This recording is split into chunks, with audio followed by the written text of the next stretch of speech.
Hello to all of you. Thank you for waiting for us and welcome to Living and Working in Sweden. We are two here who will present this slides to you about living and working in Sweden. And hopefully when we've finished, you feel very excited and maybe want to move to Sweden after this. Welcome. My name is Viktoria. I work as a EURES advisor in Sweden. Do you want me to come forward? Yes, of course. I want you to introduce yourself as well. Hello, my name is Ingrid Hermansson, and I also work as a EURES advisor in Sweden. So, Ingrid, we were supposed to have 60 minutes, and now with a little bit of technical, problems, we will try to manage less than 60 minutes. And within this time, we know that you probably will have some questions for us. So you can either use the chat to write down your questions. We are not able to see the questions, but hopefully when we finish, we will be able to see these questions. Otherwise, you have some other options. You can write an email to me and Ingrid about your questions, or you can write to our national EURES contact point Sweden, where you have the email there right in front of you with the slide, eures@arbetsförmedlingen.se. Or you can also take the opportunity and write down some of the links that we will show you and read a little bit more about what we are going to tell you. Okay, let's start then. You mean like this? You mean like this? Yay, it's working. Yay, it's working. It's working. Yay, it's working. Yeah. And now I'm here. I'm back. I'm Ingrid.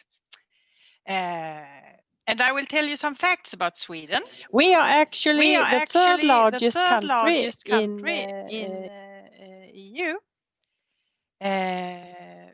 And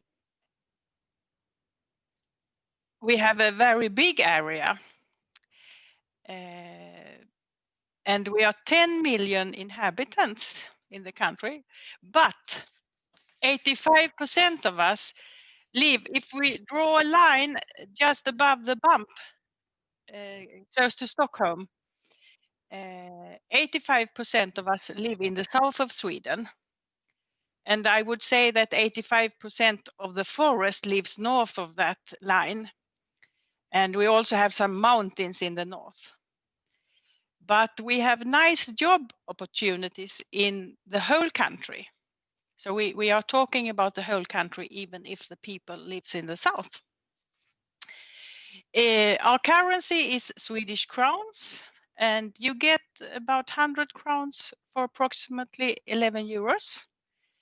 And Sweden has been members in the EU since 1995. And if I should go to Viktoria, Viktoria lives in Gothenburg on the west coast, and I live in Norrköping, which is 160 kilometers south from Stockholm. We have approximately 300 kilometers, and it takes me 3.5 hours with the car or 3 hours with the train. So, let's see what happens next. Next is the question, why going to Sweden? We say, why not? Ingrid was mentioning the professional opportunities that we have all around the country. Besides this, some of the things that might have been a reason for people to move here and work here is salaries. Of course, it depends on the job and your experience and so on. Another thing that people appreciate about Sweden is quality of life, and with that, connected to sports and leisure, spare time, what people do on their leisure time. I mean, we are outdoor people, and maybe that goes right hand in hand with the right of public access to nature. We call it allemansrätten. That means that you can go in the forest and pick mushrooms mushrooms. I mean, which I love. It's good for the cooking. So in that case, I don't have to think about who owns the land and so on. It's it's a way of Swedish people to enjoy the nature and the right to enjoy nature. As long as we keep it clean, we say there's no, there's no problem to access the nature. We also talk about workers that we have strong rights, and it's connected to something that Ingrid will talk about a little bit more further in the presentation. It's connected with trade unions and the history with that. But when you come to Sweden and work here, it's not like in Italy. I think in Italy, when you pay taxes and so on, you are a member of the unemployment insurance somehow. But in Sweden, you have to make an active choice to do that.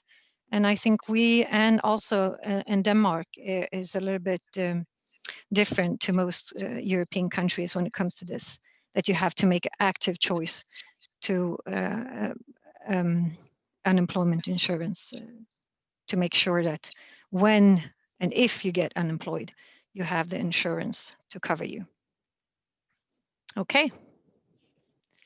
And how about language skills? Most jobs in Sweden, you need to speak Swedish. If you get a highly skilled job, manage with English, but you're still expected to learn Swedish. And about low-skilled workers, we have very few low-skilled works compared to how many skilled works we have. Only about 5%. So we used to say that 250,000 jobs where you don't need high school education. So we don't need so many low-skilled workers, or we don't need. We have them already in Sweden, we can say, but we are looking very much for high-skilled workers. Let's see. Next one is here. Our labor market, like all other countries, the pandemic has changed everything. Right now, these figures you can see, they were from October, but we got the November figures today, and we still have a general unemployment on 8.8%. But when we look at the youth, in November we had 11.8. So the young people, they find different ways. It might be education, it might be work, but they find ways out of unemployment. Even if we have a higher unemployment now than we usually have, we still have the shortages that we had before. And the pandemic affected most of all the hospitality sector in Sweden and the trading sector. And those sectors are where the most entry-level jobs are found. And it's also the sectors where you can find fixed jobs, short jobs. So we have a lot of, it's connected to what I talked about before. Low-skilled works, a lot of people are interested in them right now. Yeah, about working in Sweden in general, when it comes to full-time work, we're talking about 40 hours per week. And also, if you work extra hours, you're supposed to be paid for every extra hour you work. So if you have a contract that says full-time, 40 hours a week, that means that also, hopefully, you will be paid for the extra hours. Also, we have something that is more or less, we could say, inconvenient times or hours. That means if you work late evenings or during weekends, you get also extra paid, not just for the hour that you work, but extra because it's a little bit uncomfortable times, so to say. Besides this, we have a general, when it comes to vacation days, it's 25 days each year for a full-time worker. Sometimes you can get more, of course, and this is something you could negotiate about when you're, signing your contract. Me and Ingrid, for example, we have regulated in our, the employer that for the older you get, the more vacation days you get. So when I turned 40, guess if I was very happy about it. So I think that's the most as you can get, actually. When you turn 40, you get 35 days every year. So that's something positive, but you can always have a check with your employer when it's time to sign a contract. We don't have any national minimum wages. We have talked about that before. We have strong unions, and with that comes collective agreements where the trade unions and employers sign, come along and negotiate about salaries. We have also municipality tax, so it varies depending on which city you work and live in. It might vary between 29 up till 35%. Okay, so this was not good. I can't see anything. Just give me 2 seconds. I could continue to talk because I think you can hear me, right, Ingrid? Can you hear me? Yes, we can hear you. Yes. You are supposed to talk about the contracts. Yes, so I'm back again. I can see I can see the slide again.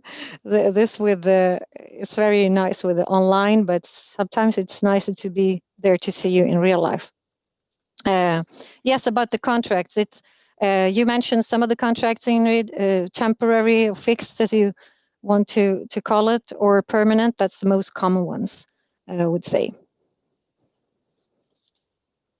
Are you ready? Yes, are you ready, Ingrid, for the next one? I am ready. Cost of living in Sweden. I don't know who made this picture, but they think it's important to know how much a liter of milk costs, and it's about 12 crowns. It has become a little bit more. I drink a lot of milk.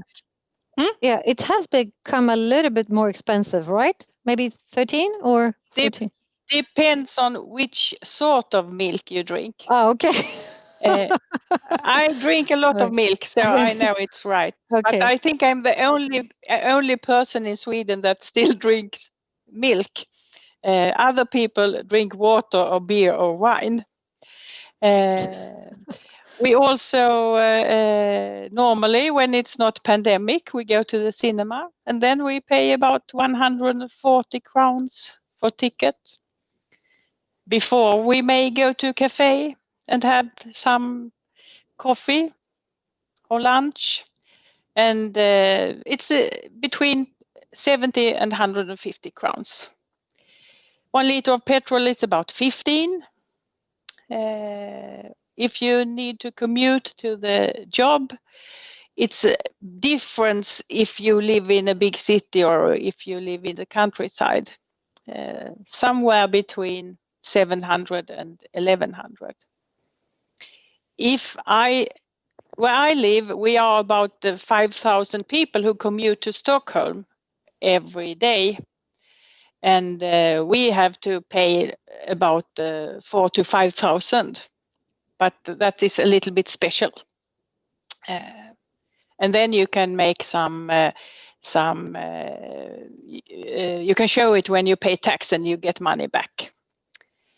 The monthly rent for accommodation is also the same, different if you live in the countryside or if you live in a big city. But somewhere between 3,000 and 10,000. So, yes, about Swedish workplace Viktoria? culture and Swedes. This is very interesting.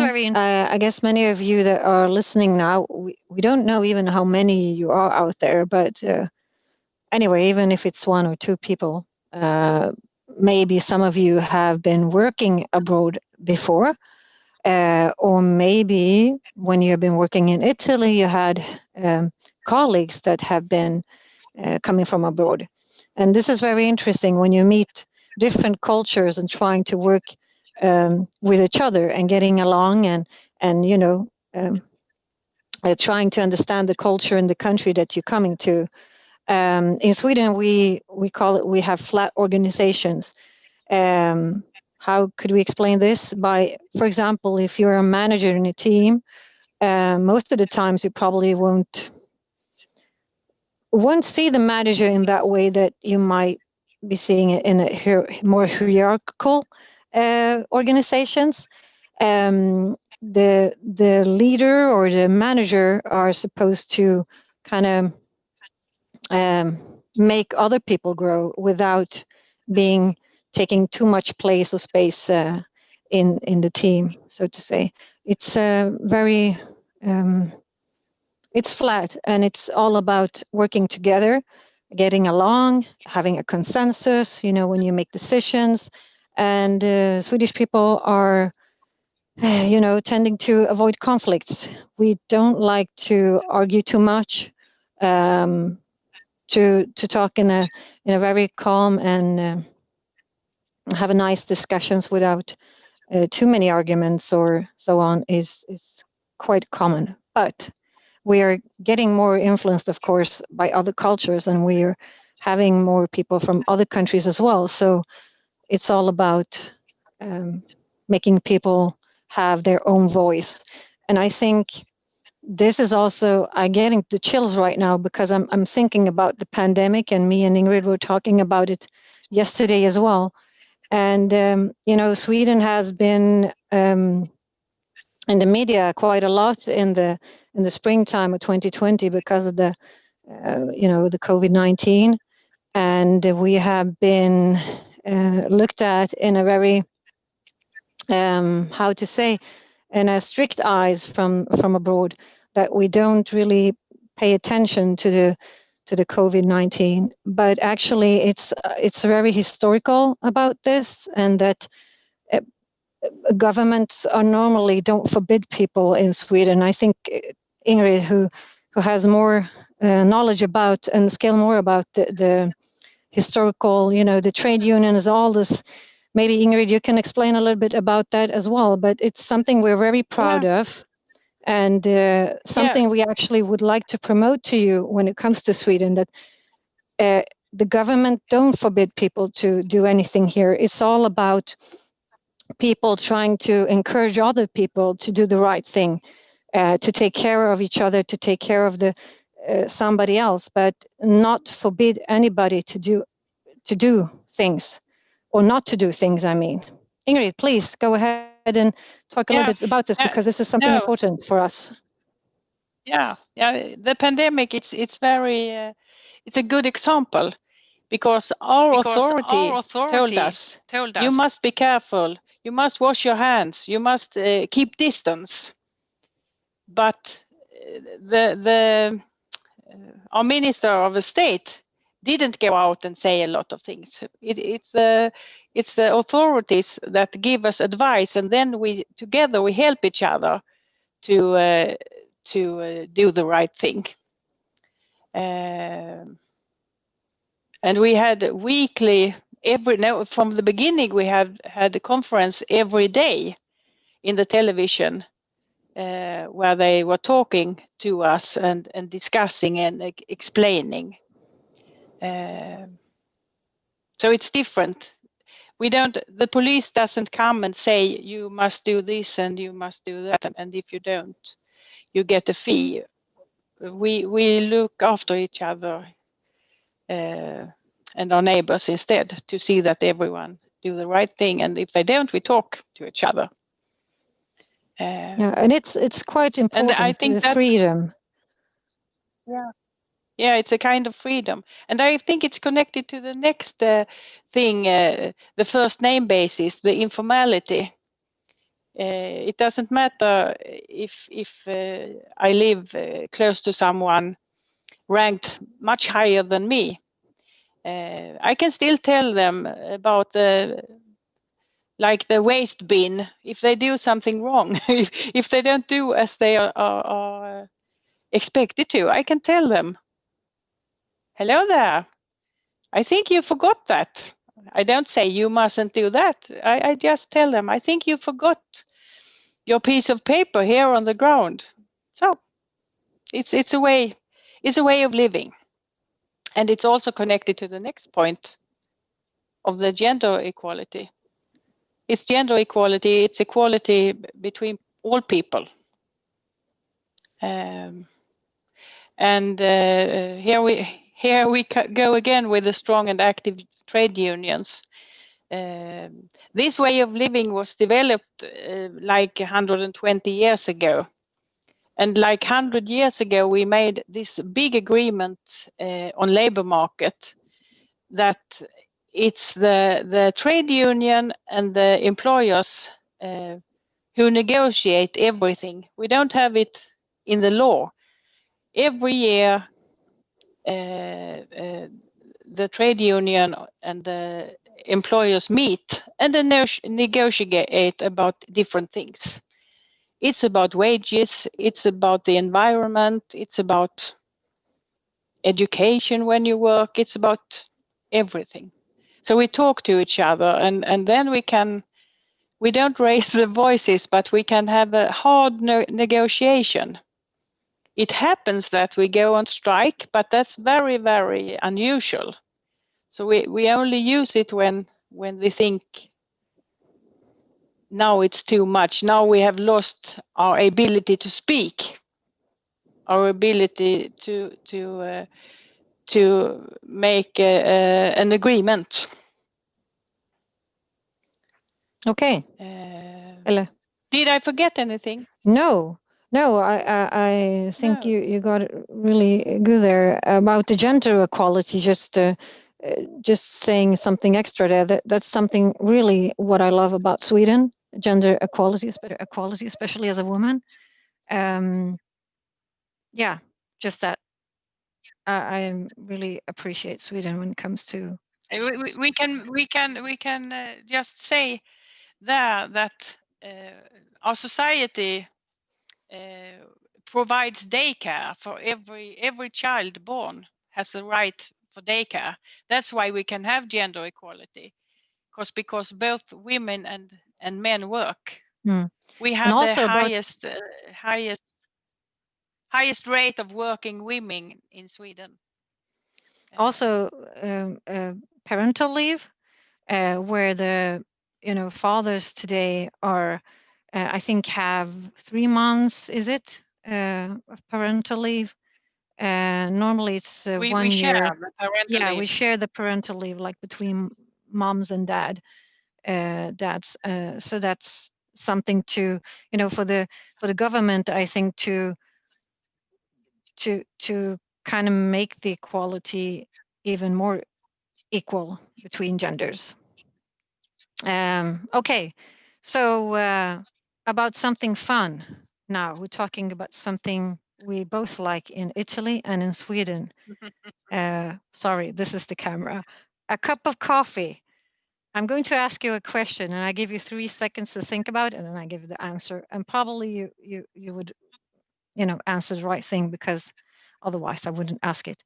So, which country do you think where people drink most coffee? Is it Italy or Sweden?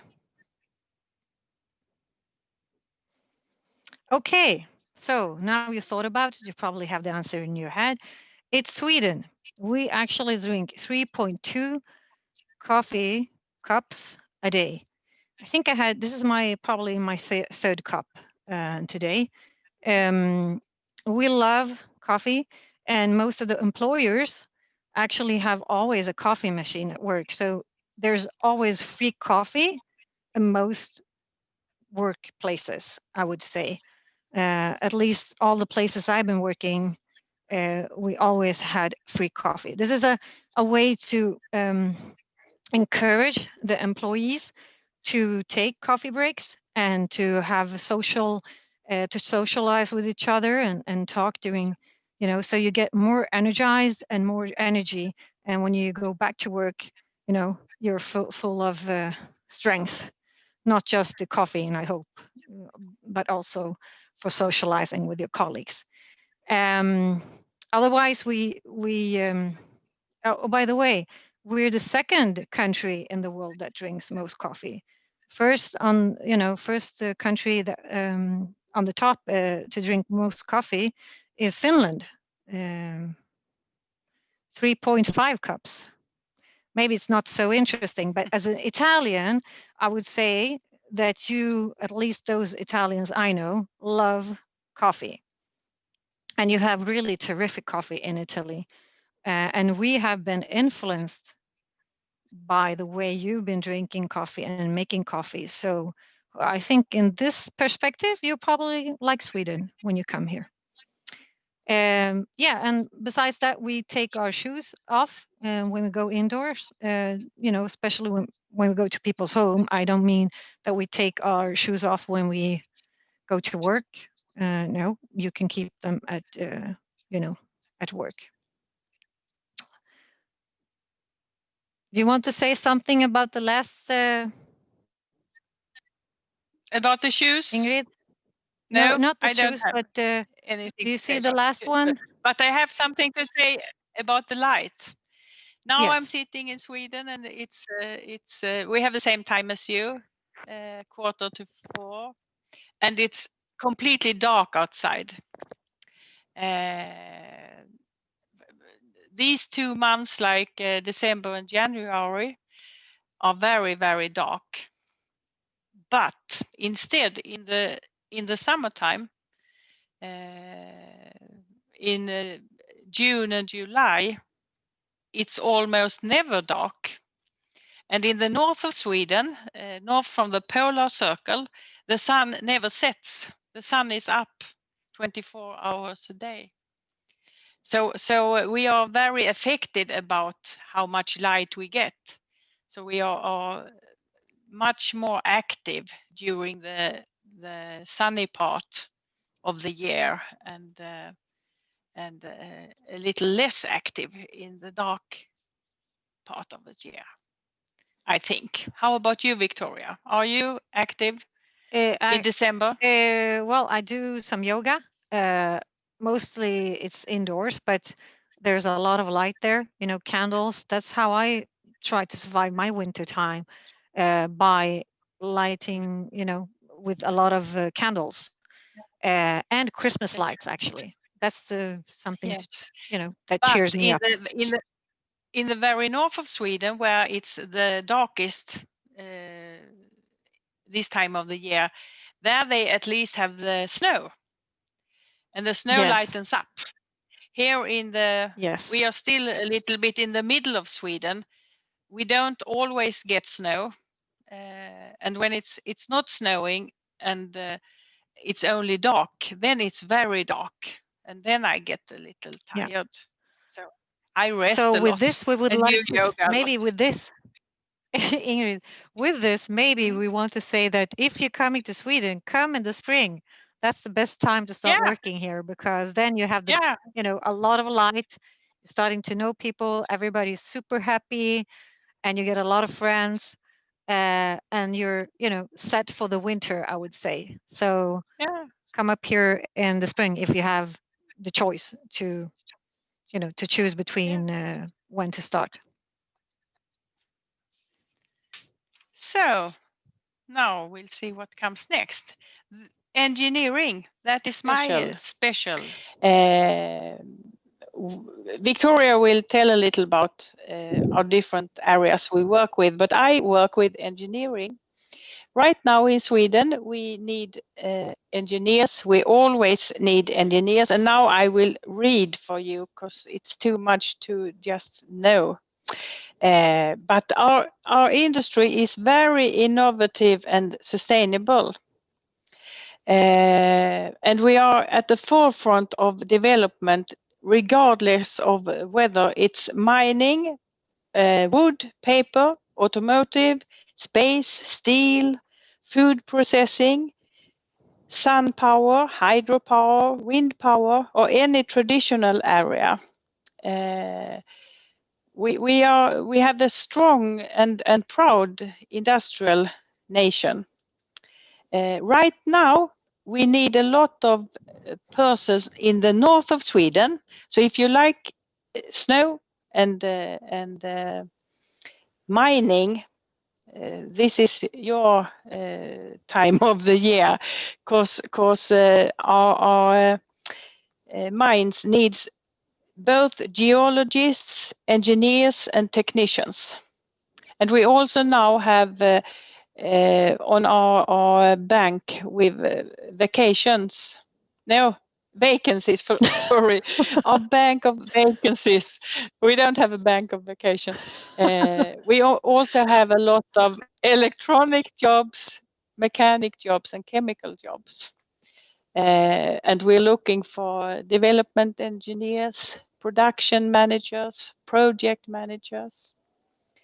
And if you need to ask us something about engineering, you are very welcome to mail on euresTech@arbetsförmedlingen.se.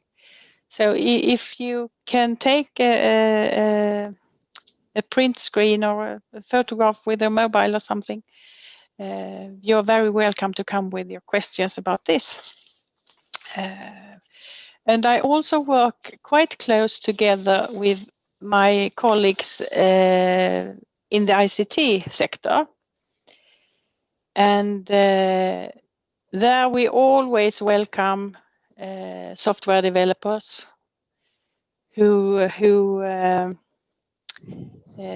are familiar with C#, .NET, Java, and other object-oriented languages. And we use the same mailbox. It's also EURES Tech box.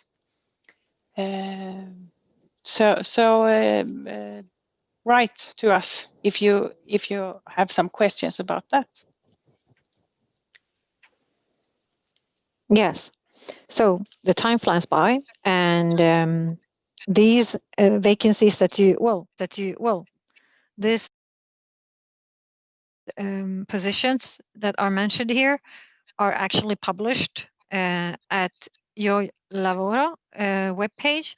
So I'm not going to talk about them too much. The details and everything about it you can find on the website. So Ingrid, you can take the next one. And then we're back in the technical industry. The company Northvolt, they are establishing in Sweden. Now I have to get some facts again here. They are making a huge investment in Sweden. They have started, but they will be finished in 2025. It's an investment of 4 billion euros, and when it's ready, there will be like 3,000 employees. And it's production site for battery cells. And if you are a technician, you can find more information on their website under career. There are going to be 5 lines. Two of them is already operating. And it's a huge factory. It's even bigger than the old town of Stockholm. That's a little bit fascinating for us. We are not so used to that big business. And here, if you are interested in more information, you can contact a special colleague. And you have her address there. Her name is Annika Sund. She can provide you both with information and other things you want to know about it. It's situated in Skellefteå, which is quite north. A lot it's of in the snow middle there. of the north part of Sweden. Yes. And there's snow there, yeah. normally. So Beautiful that's nature. a good tip. Mm. Okay, so finding a job. I don't know how about the time. We didn't ask, but if they will kick us out when our time is over or not. But if they do so, then let's. I'm trying to do this. I will do what Ingrid suggested you to do before. Take a screenshot or a picture or whatever of these, because these are very good links for you to have. The first one is the Swedish Public Employment Service webpage.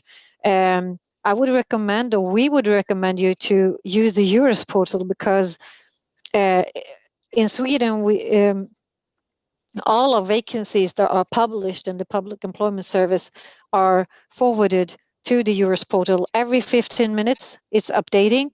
So if you want to navigate in your own language, okay, it says 5 minutes left. Thank you. So it's just forward everything to the web page. Anything else that I would like to mention a little bit more is the last link, where actually when you know which city you want to move to, or are interested in, go online and write the city's name. For example, www.Norrköping, without the dots, of course, or Gothenburg.se. Göteborg, actually, I think, but maybe if you write Gothenburg, you will still have the right page. And there you can find living and accommodation information. You can find about schooling, if you have kids with you and your family and so on. So please have a closer look to these links, because they're very good for you to have. Or in general, living and working, there's some videos also available at the www.eures.se. Sometimes we make it Swinglish, as we say in Swedish, when we, translate a little bit too fast. Okay. So, Ingrid. Then? Yes, here I am. We just want to tell you about, we have 2 projects, EU-funded projects for targeted mobility scheme and your first EURES job. So as a job seeker, you can receive service and financial support. You see in the picture what it's about. And if you get a job in Sweden, the employer also gets service and support to make the best of the situation. I know you have one project in Italy as well, and we have a project in Sweden. So if you're interested, please contact us or contact the group working with the projects. And now we'll see what will happen. Okay, yeah. So we probably have 2 minutes Viktoria. left, maybe, or 3. So this page is a little bit about what Ingrid mentioned before. She told you that she's working in mostly in the industry or the tech sector. Me, myself, I work together with other colleagues in the hospitality sector. So we have a email box, the first one we can see on the page. And then we have another sector within health. We have one for teachers and one for vets. So you can email us, if you have any questions within these sectors, you're welcome to email us. And then we can just jump into the last page, Ingrid, I think. Yes. And there you have our mail addresses. Unfortunately, we didn't have time to look at the chat. Yes, I have a look. There's no questions, actually. I think we have such a, good presentation, probably. So there are no questions, obviously. But if you have any questions, maybe no listeners, or no nobody listeners heard also. us at all. But as Ingrid say, you're welcome to email us. Yes. And thank you very much for taking Thank your you. time.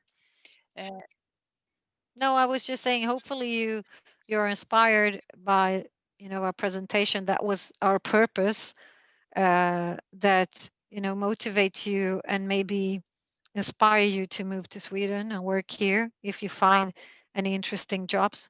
So I start by saying thank you for me, and you're welcome to join us in Sweden. And benvenuto. And Ingrid, please finish it up. Yeah, thank you very much. It was a pleasure.